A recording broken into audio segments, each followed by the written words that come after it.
Kita jumpa kembali di Roundtable Discussion, sebuah sesi bincang-bincang persembahan Harvard Bahasa Indonesia yang kali ini didukung oleh Bulgari. Di episode kali ini kami mengangkat sebuah topik yang menarik yang selaras dengan salah satu pilar yang diusung oleh Harvard Bahasa, yaitu Women Empowerment.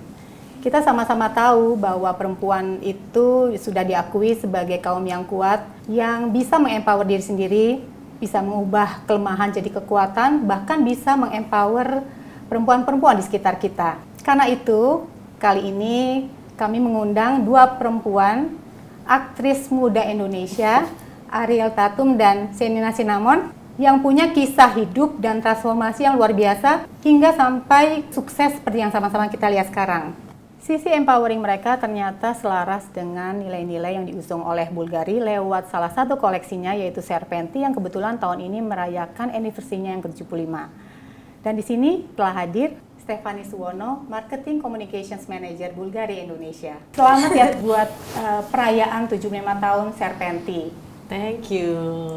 Nah, kebetulan saya tahu bahwa 75 tahun Serpenti itu kan bukan hal yang sebentar gitu ya. Dan heritage-nya sudah dibina dan dirawat sedemikian panjang dan punya nilai-nilai yang memang positif gitu. Nah, boleh nggak sih Chef bisa diceritain gimana bisa memaintain dan di-pass on heritage itu dari generasi ke generasi, dan kekuatannya apa sih Serpenti itu? Lumayan ya, udah 34 abad nih, 70 tahun gitu kan. Gila, itu tuh kayak if we can go to that length berarti udah bagus banget nih gitu. Serpenti ini sendiri itu memang salah satu ikoniknya Bulgari, a snake icon gitu. Jadi kan baru kayak, oh Serpenti itu jadi snake, yes it is, but it's an icon. Karena serpent itu sendiri is actually sesuatu yang kalau dipercaya nih dari east sampai west, dari zaman Greek mitologi sampai ke sekarang, yang punya artinya tuh bagus sebetulnya. About like wealth, power, kemudian dia tuh sesuatu yang eternity. It is a challenge untuk selalu membuat sesuatu yang istilahnya udah ikonik nih dari tahun 48, tapi gimana ya supaya dia bisa terus diinterpretasi lagi tanpa kehilangan jati dirinya di tiap tahunnya, karena kan tiap dekade, tiap tahun itu pasti ada generasi yang muncul dengan kesukaan yang beda, challenge yang beda. Gimana bisa stay true? So it is an inspiring challenge for us, but it is something yang kita punya high hope lah untuk ini, bahwa kita akan terus bisa berhasil. Jadi terus bertransformasi. Sama seperti kenapa kita merasa inspiring challenge, we not just saying it's a challenge. Karena we want to be, istilahnya bermetamorfosis secara stylish, sambil bertransformasi bersama. Sampai entah nanti tahun berapa nih kita bisa, ini kan udah 34 abad, itu akan terus terjadi sesuai dengan arti dari serpent itu sendiri. So itu sebetulnya arti yang kita mau bawa, itu yang kita mau terusin dari generasi ke generasi, makanya lumayan berhasil sampai sekarang. Menarik banget. Tapi aku juga penasaran kayak, tadi sebenarnya udah sempat dijelasin ya kenapa akhirnya ular, tapi aku tuh sering banget dengar kalau misalnya ular tuh biasanya terkenal sebagai hewan tuh yang nyeremin, buas atau gimana gitu. Kayak jahat gitu. Iya, kayak negatif banget gitu. Tapi kakak pilihnya itu gitu. Itu tuh kenapa? Nah, aku tuh suka banget kalau ditanya itu, karena even aku sendiri pun dulu kan nggak tahu juga kayak why snake gitu kan. Kesannya oh my god ini serem. Semua itu kayak banyak mikirnya ke sana. Nah, aku juga jadi mau lanjutin cerita yang tadi, karena sebetulnya tiap negara itu punya cerita dan arti yang beda-beda dan kepercayaan beda-beda untuk si ular ini sendiri. Mungkin itu yang kita belum tahu, jadi pas kita udah ngerti, ternyata gitu. Jadi contohnya, kalau misalnya di Jepang, itu percaya bahwa ular itu rebirth. Itu karena dia bisa istilahnya men-shed its skin gitu kan. Berarti dia terus lanjut lagi, dia bertransformasi, dia rebirth lagi. Bahkan kalau di Cina ada kepercayaan, dia kan pasti tahu Feng Shui kan. Untuk Feng Shui sendiri dia tuh dipercaya bahwa dia itu bisa meng-cast away energi yang negatif and bring goods gitu. Apapun yang baik itu dibawa. So actually ular tuh mythologicalnya sampai kayak gitu. Terus mungkin ini antara sadar atau enggak, kalau tahu zaman dulu Cleopatra tuh lambangnya ular kan?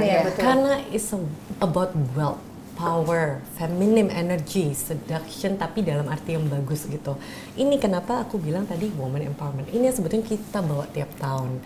Dan nyambung kalau tadi misalnya rebirth, itu kan sebetulnya sambil dia shed its skin, dia berubah itu. Dia kan ada struggle yang harus dilalui sampai now I'm rebirth into something yang wonderful than before. Everlasting journey itu. Nah, itu yang kita mau lebih kenalin, makanya kenapa ular. Nah, ngomong soal struggle ya.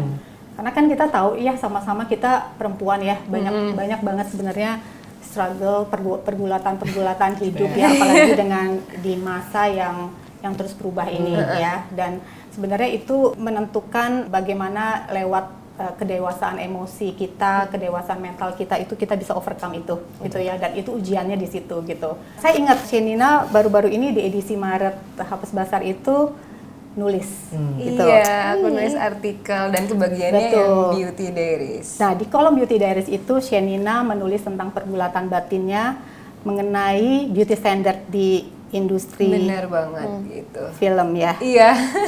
Nah, mungkin dari penonton roundtable discussion ini ada yang belum tahu ceritanya. Boleh. Shenina sih. bisa cerita dikit boleh lagi banget, nggak? boleh banget. Kita Secara refresh. singkat biar aku refresh. Kalau Iya. kemarin kan secara tulisan, jadi sekarang Iya, mungkin secara betul. lisan Sekarang langsung. dibahasain. Iya. Kemarin tuh di sana pembahasannya sebenarnya lebih ke gimana sampai akhirnya aku bisa juga menerima diri aku sendiri yang mungkin nggak mudah gitu. Karena pertama kali aku masuk di industri itu sebenarnya aku nggak pengen jadi pemain. Aku tuh pengennya ada di balik layar. Sampai akhirnya aku mencoba untuk casting dan akhirnya keterima alhamdulillah untuk syuting. Dan aku baru tahu ternyata syuting itu segitunya gitu. Kita harus terus-terus pakai make up yang benar-benar nggak sebentar gitu, kita bisa berjam-jam pakai make up yang gak tipis ya gitu. Terus harus terpancar cahaya dari lighting yang super duper banyak, dan itu kan juga berpengaruh kepada kulit kita tersendiri kan. Sampai akhirnya aku mengalami fase dimana mukaku breakout. Dan dari breakout ini ternyata itu sangat berpengaruh kepada diriku sendiri yang bikin aku jadi insecure-nya parah banget. Bahkan mau casting aja tuh aku nggak berani gitu. Parah sekali ya waktu itu ya. Parah banget, aku kayak datang ke ruangan casting tuh ngelihat lawan yang lainnya pada casting dan kayaknya aku mereka mulus banget ya, apa kayaknya aku nggak usah datang deh, kayaknya mundur aja deh, aku nggak usah syuting ya, kayaknya aku nggak di sini deh tempatku gitu. Terus mikir kenapa ini harus terjadi, sampai akhirnya aku mendapatkan sebuah project yang di dalamnya ternyata mereka membutuhkan wujud yang jadi dirinya sendiri gitu, seperti aku yang waktu itu lagi breakout, dan mereka bilang kayak, loh emang kita lagi butuhnya malah yang kayak gini aja, nggak perlu yang harus kinclong sedemikian rupa gitu, karena apa yang ada di kamu sekarang itu juga bukan berarti kamu nggak sempurna dan nggak cantik gitu kan gitu. Akhirnya aku kayak, oh ternyata apa yang terjadi dalam hidup aku tuh ternyata normal dan itu nggak apa-apa untuk terjadi. Kayak aku akhirnya mengalami breakout. Dan sebenarnya di luar sana juga itu nggak apa-apa terjadi, tapi mungkin orang-orang lebih seringnya memiliki udah terbiasa ngelihat, oh kalau artis tuh berarti dia mukanya harus mulus, harus kayak gini gitu. Perfect banget pokoknya. Iya, harus sempurna, dimana kata sempurna dan beauty standar itu harusnya tidak ada, dan kayak gimana sih emang standar beauty yang bener gitu. Gitu sih lebih ke sana. Nggak tahu Karil juga pernah ngerasain hal yang sama nggak selama syuting?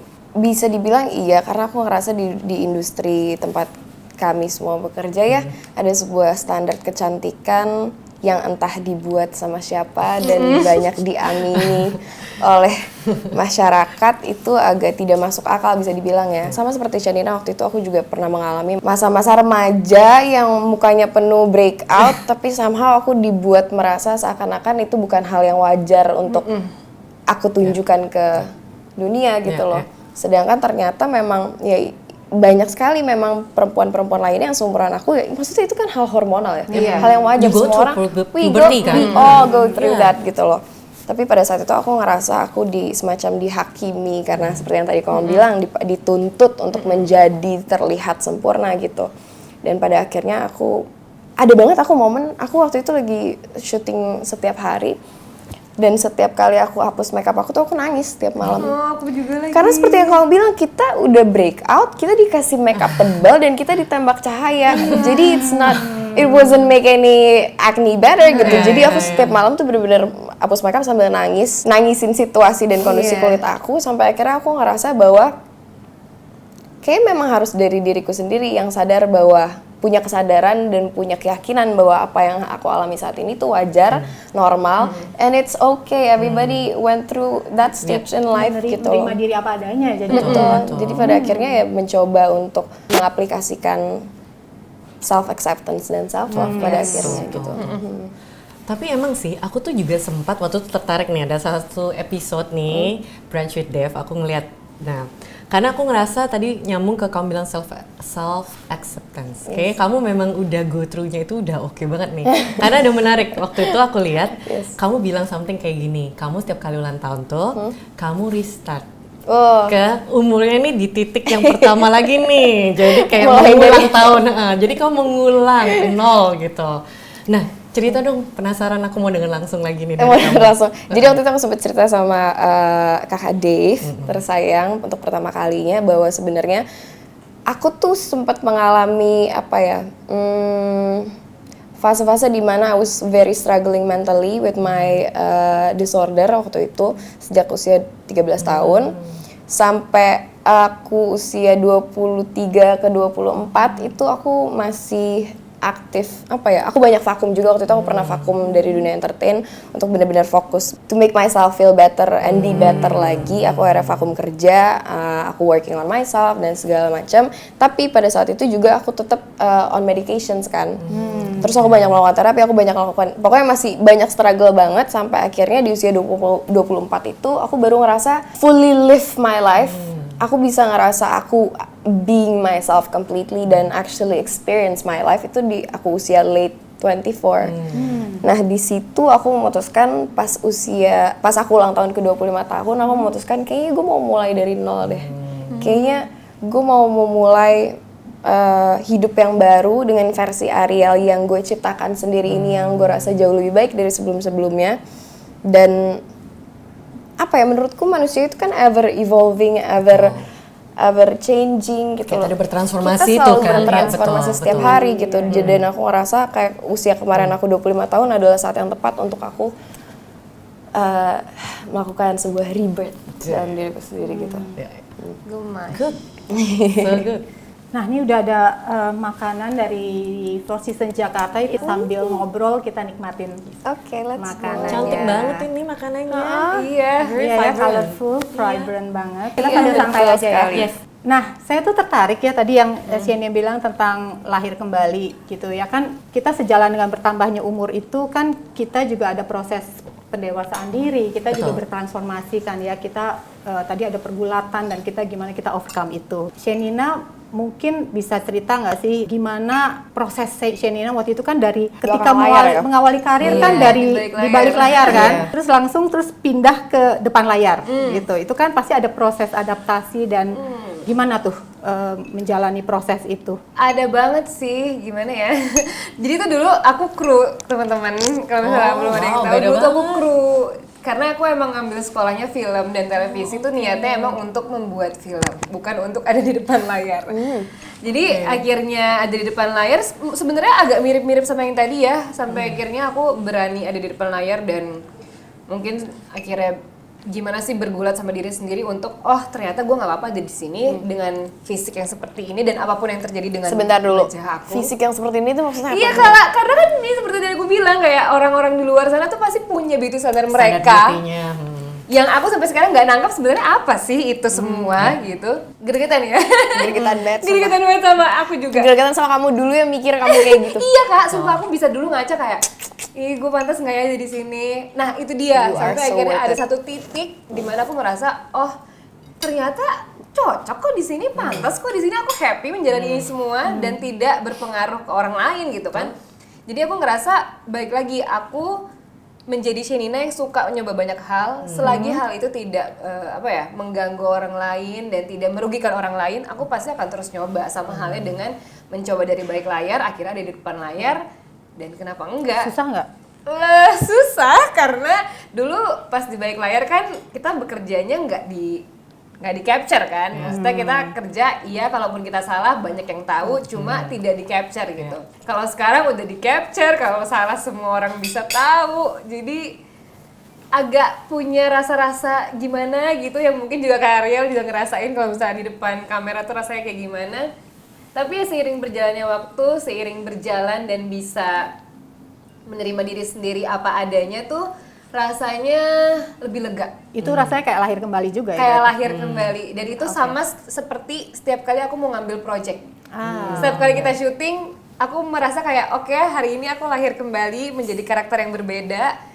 Dan yang kemarin sudah lewat, sekarang kita memulai dari nol lagi sama kayak tadi konsepnya Kak Ariel gitu. Oh, oke. Nah, kalau Ariel, konsep proses lahir kembalinya gimana ceritanya? Ada nggak? Aku tuh percaya ya, sebenarnya dari tadi Mbak Steph cerita, aku ngerasa perbedaan antara si serpenti, si mitologi ular ini sama manusia tuh nggak jauh berbeda ya. Karena manusia kita kan juga setiap hari, bahkan kita sheds our skin. True. Bisa berapa ya? Berapa ratus ribu sel kulit yang kita lepaskan setiap harinya gitu.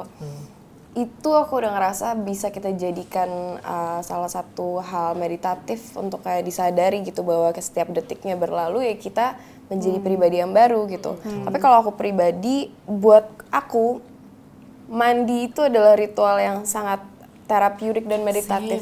Serius gak? Sama. Me time ya. Itu me time dan itu salah satu cara terapi aku untuk Terapinya. melepaskan, meluruhkan semua energi, semua pikiran, semua hal-hal yang tidak baik yang terjadi di hari itu, yang terjadi dari sekitar atau dari diri aku sendiri untuk aku basuh bersama air tersebut untuk pergi sebelum aku tidur dan kembali memulai hari besokannya gitu sih. Nah, ada kaitannya nggak sih? Soalnya saya lihat di profil IG Ariel, Let's End the Shame. Tagar itu tuh ada kaitannya nggak? Jadi sebenarnya tagar Let's End the Shame itu adalah sebuah gerakan yang aku buat di tahun 2019 bulan Oktober. Itu adalah masa dimana aku memutuskan untuk turut mengkampanyekan dan juga turut membantu mengedukasikan ke masyarakat Indonesia seberapa pentingnya kita menjaga kesehatan mental kita gitu. Karena ketika waktu lebih muda aku struggling tentang kesehatan mental, aku ngerasa nggak banyak public figure yang open up tentang itu. Bahkan mereka cenderung nutupin kan? Betul sekali, dan makanya aku bersyukur banget sekarang as I grow up, banyak banget public figure dan juga terutama anak Gen Z, itu mereka sangat Open amat banget vokal Open dan banget. sangat amat kritis gitu ya. Yeah. Jadi aku rasa progres masyarakat Indonesia dalam membahas kesehatan mental itu udah sangat amat pesat sekali gitu akhir-akhir ini. Jadi itu sebenarnya tagar Let's End the Shame awal mulanya di situ. Aku pengen membantu masyarakat Indonesia untuk menghapus dulu rasa malu untuk mencari bantuan profesional ketika memang kita butuhkan gitu. Karena aku percaya untuk kita sebagai pribadi, biar kita bisa develop, kita harus kenal dulu sama diri kita sendiri. Begitu kita bisa empower diri kita sendiri, disitulah kita bisa membantu empower perempuan-perempuan lain, orang-orang lain yang ada di sekitar kita gitu sih. Jadi bisa jadi support system yang lebih baik untuk orang-orang yang kita sayang gitu. Saya mendukung banget sih tadi pendapat Ariel Yes. itu ya tentang women support women. Kan tadi juga di awal saya bilang perempuan itu kan punya potensi buat mendukung perempuan-perempuan di sekitarnya gitu ya. Yang bikin sedih itu saya kadang-kadang suka lihat di Instagram komen-komen perempuan bahkan mengomentari Aduh, negatif itu tentang tuh. perempuan lain gitu ya. Sebenarnya yang mereka komentari itu yang menyedihkan itu adalah tentang perempuan dalam skop yang lebih pandangan yang sempit, yang bahkan kadang-kadang menyerangnya ke fisik. Ya, gitu ya. betul, Which is betul. sebenarnya kalau kamu nggak bisa memberikan sebuah pendapat yang positif atau bisa mengempower perempuannya, lebih baik kamu diam aja. Diam aja. Iya. Betul, betul, Ya. betul, setuju. Benar nggak? Betul. Kalian punya pengalaman nggak? Banyak nih kayak Ariel. berdua nih. Kayaknya udah nggak tahu hitungannya ya. Shenina duluan yang tadi udah iyanya paling kencang. Iya, iya. Iya, aku Iya. iya gitu. Ya, aku relate.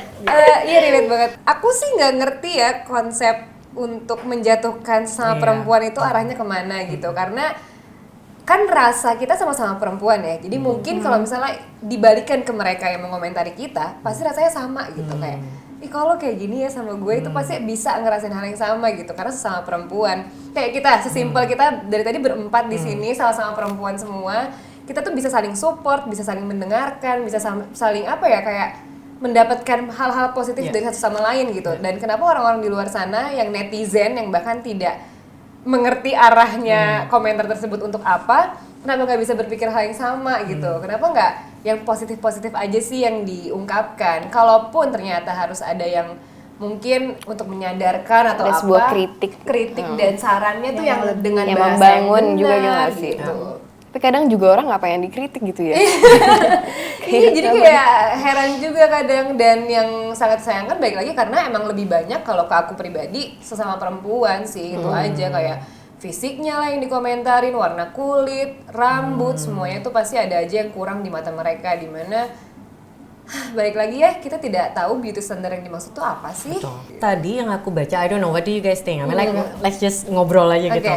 Ada studi yang menunjukkan bahwa katanya kenapa cewek lebih vokal untuk ngomong hal negatif, karena sebenarnya women itu lebih mainnya feeling. Cowok kan pakai logika gitu kan, memang ada, walaupun cewek juga banyak yang pakai logika. Nah, tapi karena mereka mainnya pakai feeling, terus mereka itu kalau di society, di negara tertentu terutama ya, mungkin Indonesia masih salah satunya, karena Asia kan ini biasanya, mereka kan lebih suppress gitu, jadi nggak terlalu bisa menunjukkan karena ada tuntutan-tuntutan yang memang diminta untuk mereka. Nah, jadi dia tidak terlalu bisa apa adanya gitu ngeluarin. Tapi waktu kamu mengeluarkan sesuatu tanpa ketahuan kamu siapa, kan lebih bebas dong ngomongnya. Nah, iya. Dan memang ada studi juga menunjukkan bahwa negativity itu sesuatu yang lebih enak untuk dikeluarkan dan lebih gampang consume you daripada positif. Makanya kalau kamu merasa negatif, kamu lebih enak kan nurutinnya dibanding positif, so kamu membuild sesuatu yang positif. Tapi negativity is something yang kayak gampang banget tuh kamu dapetin. Nah, bahkan ada yang beberapa waktu itu ada yang aku pernah denger ya, nggak tahu bener nggak, ada yang ngomong, ya memang pasti karena kita lahir aja nangis bukan ketawa. So it's already negative, right? Nah, jadi kenapa negativity itu something yang very human untuk gampang kita serap, kita masukin, makanya perlu di fan out, dikeluarin, tapi waktu nggak bisa keluarin, ya udah, aku nyerang kamu aja, kamu nggak tahu aku siapa. Betul. Aku ngerasa berhak nyerang kamu karena menurut aku itu terserah. Memang menurut aku mau bilang ini mau apa. What do you guys think? Tapi menurut aku ada make sense-nya sih. Masuk akal sekali sih. Aku punya cerita lucu sih. Aku kayak belum pernah sharing ini deh, karena baru terjadi beberapa waktu yang lalu. Beberapa bulan lalu ada ada satu akun perempuan yang juga kebetulan aku kenal. Aku coba menganalisa kenapa ya setiap aku lihat story orang ini, aku ngerasa nggak nyaman, aku ngerasa sebel, aku ngerasa bukan nggak happy sih, cuma ada sesuatu yang mengganggu jadi setiap kali aku ngeliat story perempuan ini gitu. Apa ya? Setelah beberapa waktu aku analisa, ternyata jawabannya adalah aku sirik sama dia. Ternyata I was jealous this whole time. Dia punya sebuah kualitas yang aku rasa aku nggak punya di diri aku, yang sebenarnya aku pingin miliki. Jadi aku merasa seringkali manusia tuh kalau sebel akan sesuatu, jealous akan sesuatu, itu sebenarnya adalah hal yang dia butuhkan untuk diri dia sendiri, untuk dia kasih ke diri dia sendiri gitu. Jadi aku baru sadar aku jealous banget sama cewek ini, kayak kenapa ya? Kenapa aku nggak bisa seperti dia? Adalah suatu kualitas di diri dia yang aku rasa aku tuh pengen bisa lebih seperti itu gitu loh. Tapi ya bener seperti yang kamu tadi bilang, aku nggak punya kesadaran itu di awal. Itu kenapa aku jadi muter-muter sendiri kok. Jadi mungkin kalau misalnya aku nggak punya kesadaran, aku bisa aja menjadi seperti salah satu netizen di luar sana yang kayak jadi ngebully dia gitu loh. Cuma kan bedanya aku mencoba untuk look within. Kenapa ya? Kenapa I always feel uneasy ketika ngeliat dia? Oh ternyata kenapa Mbak? Iya, tapi saya salut soalnya banyak orang yang nggak sadar. Nah, itu. Nah, atau tapi orang lihat ke diri Ariel sendiri. itu bisa sadar kalau dia ternyata jealous gitu Iya, ya kan. baik banget. Nah, banyak orang yang nggak sadar kalau ternyata tuh jealousnya dia itu akhirnya berdampak nanti akhirnya jadi negatif. Tapi kalau kamu kan mengubah itu yang akhirnya jadi memacu kamu untuk bisa jadi lebih positif kan sebenarnya. Itu sih yang tadi aku bilang, kenapa penting banget kita punya kesadaran diri sama mencoba untuk ada upaya untuk lebih sayang sama diri sendiri gitu. Aku cari banget, aku mencoba untuk refleksi sampai akhirnya gue jealous sama dia, apa kualitas yang gue pengen ada di diri gue yang ada di dia, aku coba narrow down dan coba aku bahas lagi sama diriku. Lo bisa nggak kayak gitu? Maksudnya aku mencoba untuk realistis gitu. Kita semua kan pasti punya kekurangan dan kelebihan. Kita harus bisa memanfaatkan dan mengembangkan sisi baik kita, dan kita harus menerima kekurangan-kekurangan kita gitu. Terus ternyata setelah ditimbang-timbang, jawabannya adalah ya aku memang nggak bisa kayak dia gitu.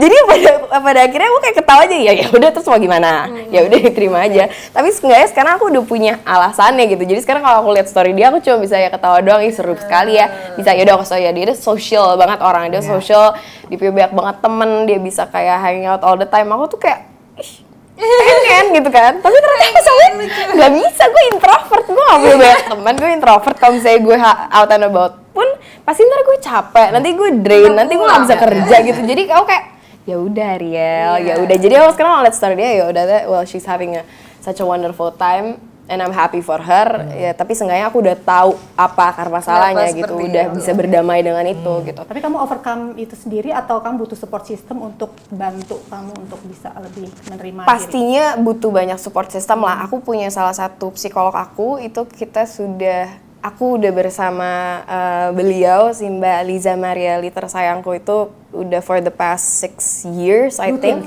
Aku udah 6 tahun. Dan itu melalui proses yang cukup panjang. Mungkin banyak teman-teman yang mau cari bantuan profesional kayak mikir nanti nggak cocok. Aku selalu bilang kayak nyari psikolog dan psikiater itu seperti kita nyari teman. Nggak mungkin kayak kita tiba-tiba ketemu satu, oh nggak cocok nih, nggak nyambung sama gue, abis itu udah gue nggak mau cari teman lagi, nggak bisa gitu. Aku melalui proses yang sangat panjang dan rumit dan melelahkan sampai akhirnya bisa ketemu yang pas, yang sampai sekarang jadi kita hubungannya seperti aku ngerasa aku punya teman gitu. Aku bisa cerita apapun ke dia, aku bisa bilang kayak Mbak, aku kayak jealous deh sama ini perempuan, terus kita ketawain banget. Abis itu kayak dia bantu narrow down itu, dan itu kita benar-benar punya hubungan yang apa ya, saling support satu sama lain sih. Oke, lucky you berarti punya pendamping gitu ya. Bukan hal yang memalukan kalau kita sama-sama kan punya pergulatan masing-masing dan kita butuh seseorang untuk dampingin kita supaya kita bisa lebih kuat, bisa menghadapi semua pergulatan kita sehari-hari gitu. By the way kita lanjutin makan. Sambil makan ya, harum sekali ya. Enak banget. Tapi itu bagus banget bahwa aku suka kayaknya di table ini memang kualitas perempuannya bagus banget karena punya kesadaran diri dan memang bisa membahasakan itu dengan baik. Karena memang aku pernah baca buku ini by Robert Greene, is very nice itu, The Law of Human Nature. Bagus banget karena buku ini sebetulnya dia mengatakan manusia itu selalu memang merasa bahwa dianya itu sudah benar, dianya sudah oke. Jadi dia merasa kalau ada apa-apa pasti yang sana yang salah, yang luar, orang lain, dunia, universe. Karena itu bawaannya manusia itu kayak gitu.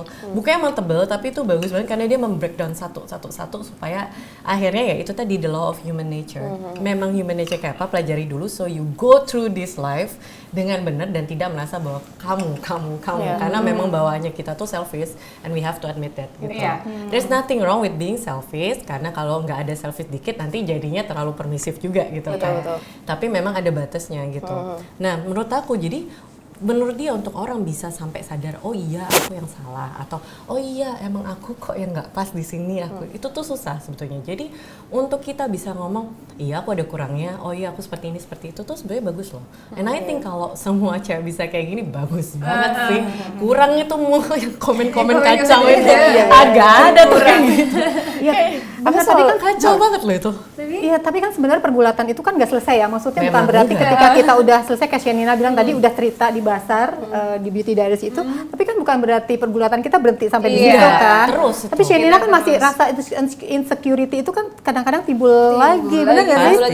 Tapi kan selalu udah lebih kuat kali ya? Lebih kuat dan lebih mudah karena sudah pernah dilalui gitu. Jadi kayak udah lebih bisa mengerti dan bisa mengontrol bahwa kemarin udah pernah, yuk bisa lagi sekarang dan mungkin akan lebih mudah dari kemarin karena sudah bisa berbicara dengan diri sendiri, berdiskusi dengan diri sendiri dan mungkin ke orang-orang yang bisa nge-support aku juga dan yang lebih kenal sama aku luar dalam gitu ya, nggak cuma kayak orang-orang luar doang yang seperti tadi yang komentar-komentar negatif itu kan mereka nggak ngerti aku gimana aslinya mungkin kan, makanya mereka bisa juga mengeluarkan komentar-komentar seperti itu gitu. Ya gitu sih, jadi lebih mudah, lebih bisa calm setiap kali hal-hal tersebut terjadi. Dan kalaupun insecure, baik lagi bahwa setiap orang itu tetap punya kelebihannya masing-masing yang mungkin orang lain juga belum tentu punya. Betul. Oke. Ya sebenarnya sih benang merahnya kita mesti berpikir positif sih. Yes. Tapi Dan banyak refleksi diri ya. Refleksi diri untuk terus mau bertransformasi itu tadi sih. Aku tiba-tiba kayak inget banget dulu tuh waktu aku SMP SMA. Dan seseorang bilang sama aku, ketika kita mau menyalahkan seseorang, kita tunjuk mereka atas kesalahan mereka. Ingatlah bahwa 1 jari kita doang yang menunjuk mereka, 3 jari menunjuk diri kita sendiri. Makanya itu aku selalu ingat untuk kembali refleksi ya, diri ya, gitu ya, loh. betul, Ketika betul, ada betul. apa-apa, sebelum aku nyalahin orang lain ya pasti aku harus lihat dulu diriku sendiri betul. seperti apa gitu loh. Cuman loh aku cewek-cewek ini makan iya, Makan isinya iya, juga diskusi ada. iya. Ini kita boleh makan dulu, abis itu lanjutin lagi nggak? Karena supnya enak sekali. Iya. Ayo kita menikmati dulu. Baru aku demen banget tadi denger cerita-cerita kalian, karena aku juga ngerasa ini tuh nyambung. Ada filosofinya Bulgari juga. Jadi orang mungkin kalau nggak ngerti ngerasa bahwa Bulgari itu ya udah pakai perhiasan aja. It's just like a pretty statement jewelry or something. Padahal sebetulnya selain filosofi yang tadi aku udah share, kan Bulgari ini udah ada dari tahun 1884. Lebih tua lagi dari tadi 75 tahun nih udah abad. Kecuali kita vampire, kita tidak ada yang melewati itu. Nah, karena actually Bulgari ini dia bagus banget dari sisi dia itu bisa menggabungkan suatu heritage yang memang aslinya dia dulu tuh seperti apa. Jadi bahkan aku suka karena ceritanya pun dia bukan orang yang dari awal udah jadi langsung kaya gitu, enggak. Jadi sebetulnya Soterius Vulgaris ini dia tuh Greek silversmith. Jadi orang biasa. Tapi dia buka toko pertamanya di Roma yang sampai sekarang masih ada nih di jalanan di Roma. Datang loh. Ih, seru banget. Keren banget. Itu tuh beneran masih ada sketsnya si penemunya Bulgari ini. Terus bener-bener ada jam yang tadinya di rumahnya. Jadi sekeren itu. Di atasnya ada kayak mini museum gitu. Koleksi dari every decades gitu. Aku ngerasa bahwa itu bagus. Kan memang kalau yang bagus orang bertransformasi. Kamu berusaha nih dari titik nol. Terus usaha sampai akhirnya dia bisa breakthrough, dikenal sampai berabad-abad kemudian jadilah Bulgaria sekarang. Memang tidak ada sesuatu tuh yang magic gitu. Instan, ya. Emang orang harus mau berproses, mau usaha, mau nggak enak dulu, terus kamu dapat nih hasilnya. Jangan minta instan langsung gitu, nanti hilangnya juga instan gitu kan. Dan dari segi heritage-nya sendiri, Bulgari ini memang, ini mungkin banyak orang yang nggak tahu. Segitunya kita mau membuat juga istilahnya apa yang dikerjakan itu in the essence of kita mau mengembangkan orang. Jadi di Valenza di Italia itu desa. Di situ berdiri Bulgari nggak cuma pabrik tapi juga akademi. Di situ Akademi ya. akademi. Di dalamnya tuh keren banget, beneran ada sekolahnya, ada pabriknya, ada bikinnya. Sampai kayak aku pernah situ kantinnya itu kayak restoran, kamu boleh ngambil apapun, mau makan apapun ada. Jadi kayak bener kayak di film-film kayak sekolah-sekolah asrama gitu. Karena Bulgari mendidik orang-orang ini dari kecil, dari muda. Sampai artisan. betul. Sampai kamu jadi ahlinya Bulgari, artisnya Bulgari, dan diturunin lagi. Ada yang memang ini papa saya sini, ini saya anaknya. Sampai kayak gitu, supaya ngerti bahwa actually when you wear Bulgari, you wear a piece of history. It's not just something yang, makanya orang nggak bisa mau asal cuma niru apa itu nggak bisa. Ada historicalnya dalamnya, dan even cara kita membuat orang yang bikin cuma satu kayak gini aja, itu tuh sampai kita invest ke dia dari segenerasinya dia gitu kan, supaya dia ngerti di dalam situ. Jadi ada orang memang pinter yang humannya memang human touch harus ada dong, tapi mesinnya juga very kayak apa ya, modernnya, very update mesinnya. Jadi perpaduan, kenapa aku suka heritage-nya dengan modernity yang kita memang harus jadiin satu, jadilah yang sampai sekarang ini. Makanya kalau bilang transformasi, aku juga ngelihat sama, kenapa misalnya dulu nih kita pakai ambasadornya siapa nih zaman dulu, sekarang sampai akhirnya kita muncul kan dengan yang generasi lebih sekarang kayak Zendaya yang internasional, Lisa Blackpink yang untuk K-pop nih pasti tahu banget. Karena memang kita ikut apa ya, bertransformasi. Apa sih yang kamu yang kamu suka, apa yang bisa relate to you tuh apa? Ayo sama-sama yuk kita. Dan kayak gitu sih sebenarnya. Makanya aku suka banget sih dengan cita-cita kayak gini. Values-nya tuh Betul, ada value di baliknya. It's not just a jewelry, ada nilainya gitu. Gitu sih. Betul, nilai itu penting sekali sih dalam branding. Tapi Mbak, kalau misalnya kita bicara warisan gitu ya, kalau dari Bulgari sendiri, aspirasinya apa sih yang mau diwariskan, nilai-nilai yang mau diwariskan ke generasi selanjutnya gitu? Gue udah dikasih pertanyaan ini. Karena emang aku tuh suka sharing sesuatu yang memang bisa bikin cewek tuh ngerasa, oh gitu ya, empowerment gitu. Karena pernah denger ini dan menurut aku sesuatu yang bagus, walaupun memang Bulgari itu dari Italia, tapi kan kita juga punya di Indonesia nilai yang bagus kan. Kalau pernah denger, kalau bahasa Jawa, urip iku urup. Urip itu hidup, urup tuh nyala. Nah, dan menurut aku terutama wanita harus bisa kayak gitu. Nah, Serpenti dari sisi tadi kita nyambung Serpenti 75 tahun, Bulgari as a whole, and Serpenti di spesifik untuk ini. Kalau mau tanya apa sih yang mau diwarisin, kita udah 75 tahun, kita tuh barengin wanita lini apapun, dari red carpet sampai kantor, dari kamu ibu rumah tangga sampai kamu anak muda, we want to be your istilahnya faithful ally. Kita mau barengin kalian kayak gitu. Jadi yang kamu pakai barengin kamu, ceritamu dari kamu mungkin awal kamu masih pertama kali, oh I have my first Bulgari, oh aku baru have my first job, and then I get married, I have children, aku pass on ini ke kamu lagi sekarang. Bisa siapa gitu, ke anaknya, saudaranya, siapapun gitu. Nah itu, dan sambil itu tadi, urip iku urup. Jadi sambil dia melakukan apa yang menurut dia bagus untuk hidupnya, untuk orang di sekitarnya, sambil kita tuh barengin kamu gitu. Jadi aku pingin nilai ini tuh bisa diingat, dan ini yang hopefully kita bisa teruskan sampai entah Serpenti umur berapa lagi, nanti kita mungkin ketemu lagi umur berapa lagi gitu kan. Amin, amin. Itu sih, I hope nilai ini bisa disampaikan dan bisa diwarisin terus nih, jalan terus yang kayak gini nih. Amin, that's very beautiful. Senang banget dengernya, thank you for sharing. Thank you for having me. Nah sekali lagi selamat ulang tahun Selamat ulang tahun, Serpenti. Serpenti. Kita seru banget ya obrolan. Seru banget loh. Seneng Terima banget kasih deh. banyak Shenina, Ariel. Keren banget ya mereka nih, keren banget. Kakak lupa lagi. Dan ini juga terima kasih Four Seasons yang sudah Oh, menyediakan iya. santapan dan menemani obrolan kita hari ini. Dan semoga obrolan kita kali ini tuh bisa menginspirasi semua penonton. Yes. Dan sampai jumpa lagi di Roundtable Discussion selanjutnya. Bye.